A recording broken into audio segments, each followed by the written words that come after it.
You ready? That's right.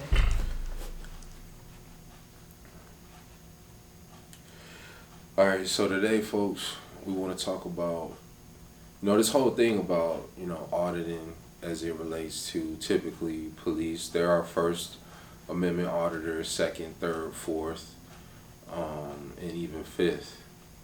Um, One of the amendments that I'm concerned about with right now is the freedom to gather. You know what I'm saying? The freedom to gather. Also, obviously, the first, you know, is critical, especially in these times. Um, then that's the freedom to say whatever it is that you want, express your ideas. The thing is, though, as we're looking at this thing unfold, particularly here in the Twin Cities with the whole encampments and cars being stolen en masse, and police pretty much taking on the policy of just kind of let it all fall apart, you know.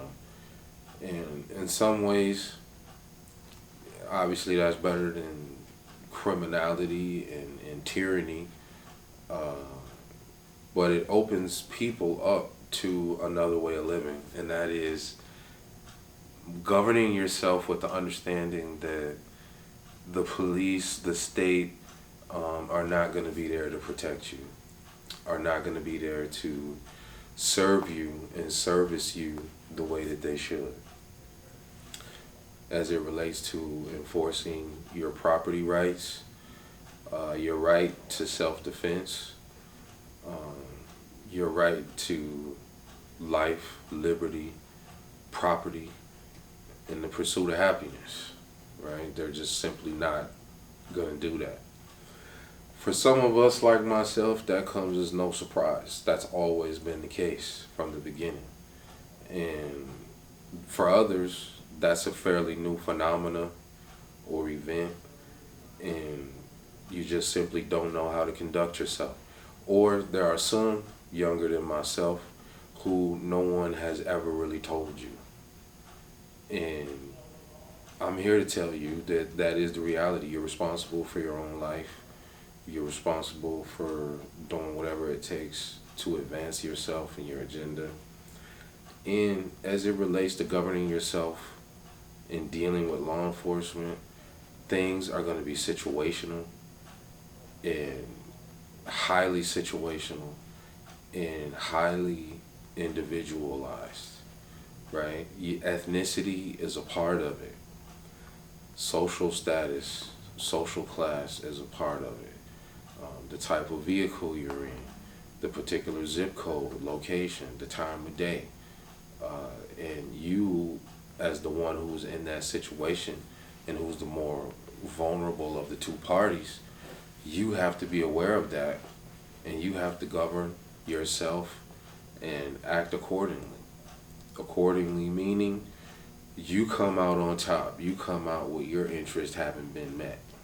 Rather that's you are able to escape that evening with your life, or you're able to not only escape with your life, but no kind of negative encounter of any type. No ticket, no need to show anything, no warning, right? It's not in your best interest to immediately take on an antagonistic position.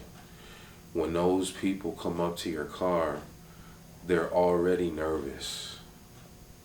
They're already afraid. Let's stop pretending. I know some people try to play tough and this and that, but they're in a very nerve-wracking position, and it won't take much for you to set those nerves over their capacity. And when those nerves are over capacity, they have a tendency to make decisions to defend themselves, itself, the organism who's holding those racked, broken nerves, and they feel like they're about to shatter, which is the equivalent of my life is in danger. And I'm not even talking about doing anything physical, just the way that some people are. If you look at that video where the guy shot the guy right here in the Twin Cities by Rosedale Mall, an area that anyone from around here knows. Anytime we used to drive over there, just being black or quote unquote minority, they were bumping you. Any kind of vehicular infraction whatsoever, anything, just the air in your tires, it could be too low. You know what I mean? And they were just looking to pull you over. So that area, this dude does that. He's wearing his seatbelt, and he gets snuffed out right there because the guy was just so terrified. I mean, even the idea, he was killed because he told him that he had a gun, even though he's supposedly a concealed carry permit holder and all that. None of that is valid for you, right? Even when you have it. Like, watch some of the videos of a guy First Amendment auditing somewhere, and all he's doing is holding a cell phone, breaking no crime, breaking no law, committing no crime. And even though they know this, right, look how enraged and out of hand many of those instances can get. And it can escalate pretty far, and there's really no need for that. You know what I'm saying? There's a better way of handling things. My position is you just never know how things are going to go, but you have to come into it as the one who's responsible, the one who's at the head of everything. You're not waiting on anything to happen to you. You've embraced your reality, and you're looking to do everything you can to move the bar forward in your favor. So in my case, understanding that these people are nervous, it doesn't mean you need to get in your full-on Samuel from Django, right? You don't need to get in that. I'm not saying that, but okay, my window. If the car I'm in now, my windows happen to be fully tinted. So one thing that I could do is roll the windows down, right?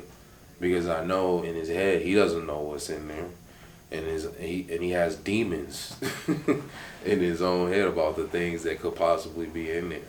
So being a demon slayer, right? I get ahead of that, and I'm just gonna roll the windows down. So therefore, there's no confusion about what's going on. Secondly, if in most cases we know if we did something or not, right? If we were moving a little fast, or swerving, or whatever the case, texting while driving, whatever the case is. So if you're in a situation where you know that that's what you've been doing already, then act accordingly. You clearly, you're in the wrong, right? They're pulling you over because you plainly and clearly did something. So it doesn't make any sense for you to be like, oh, why are you pulling me over? Name, badge number, and this and that, right? And then after that, you're looking for a break or something like that. Not that there's anything wrong with asking for somebody's name or badge number, but it's not what you're doing, it's how you're doing it, right? If you're condescending and you're looking to irritate and provoke, goad him into an argument or something like that, even if you don't realize you're coming off like that, you need to be exactly aware of how you are coming off, And that's how you can potentially increase your odds, probability, and statistics of surviving these encounters. The way I see it, it's only going to get worse. And if you look at the situation in many of the American city right now, Minneapolis, Chicago, New York, LA, many others. There was mention of one town, I think Trump was saying Springfield, 40,000 people. Many of the cities in the small cities in the Twin Cities area, they're 7,000, 9,000, 3,000, 12,000 is a big city. So to have 40,000 people come into an area, that's kind of really unimaginable to me. You know, that's a lot of people who just kind of randomly at one time come into an area. And I'd imagine people would feel a particular way about that, right? Like, especially with people who are taxing public resources, you know, it really creates a strange thing. And I actually view that as a criminal act too. Again, government overreach of various sorts is occurring. So my thing is this: we're talking now about surviving these encounters with police. As I said, I digressed there for a second. As I said, when you're dealing with and talking with them during this encounter, you know, like in my case, my windows are black, so they're rolled down. My hands are in plain sight. Best place, preferably on the wheel, right? Either I tend to sit with my hand at like 2 o'clock, right at the top, maybe 1, somewhere between 12 and 2 from my right hand. And then my left hand is usually at about maybe 9, 8, and I'm just chilling, hands in plain sight. And then we commence the conversation. How you doing? You know? And from there, your energy flows out right from there. So if you all nervous, full of fear of death, full of guilt, full of I did this, I did that, I got a kilo here, I got guns there, then it's plain to see. It just comes out. And for some reason, in some jobs, it becomes easy to read people, read faces, read energy, pick up on what's going on. And, you know, I've been teaching for over a decade, and that enables me to deal with a lot of people. And teaching is one of those jobs where it does do that. But most certainly, police is another job where it does do that. You just pick up on things. You can read essence, they pick up on intent, you know, the more serious, well-seasoned individuals. And if you a hard-working person and you happen to be speeding a little bit, it's late. I've been there on multiple occasions, just mashing, trying to get home and get pulled over. And I'm like, listen, man, I just got through working a 16, 14-hour shift. I'm just trying to get home. I was going a little bit fast. Here's my information. And they're like, all right, cool. Sometimes they let me go.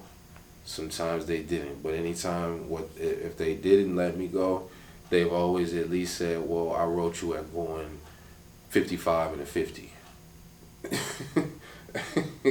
Rather than going 75 or 80 or something like that, where they say they clocked me out at. All right, so that's one part of it. Now, when you're facing tyrannical officers, it will still be in your best interest to de-escalate the situation. While it should be them who's professional and knows all those things and has had training and actually and fully knows and is capable of de-escalating situations, again, it's your life that hangs in the balance. So you can't put your life in someone else's hands and hope and wait for him to de-escalate anything. You have to be the one to de-escalate. You know, that's just how that's going to have to go. So with that aside, that's just one strategy. And my advice would be to work on de-escalating. You know, that's something that we could all stand to do more in any situation. You know, and there's many a tip that we can go into with surviving police encounters or government overreach encounters. But let's get to the point of initial interaction. You've pulled over as close as and you know, you get to a safe place. And you know what, even let me speak to that real quick, because there's been people who have been said to not have pulled over fast enough. For me, if I'm on a highway or I'm in a space where there's not a lot of space to pull over comfortably, I'll go for another minute or two. I wouldn't go beyond that.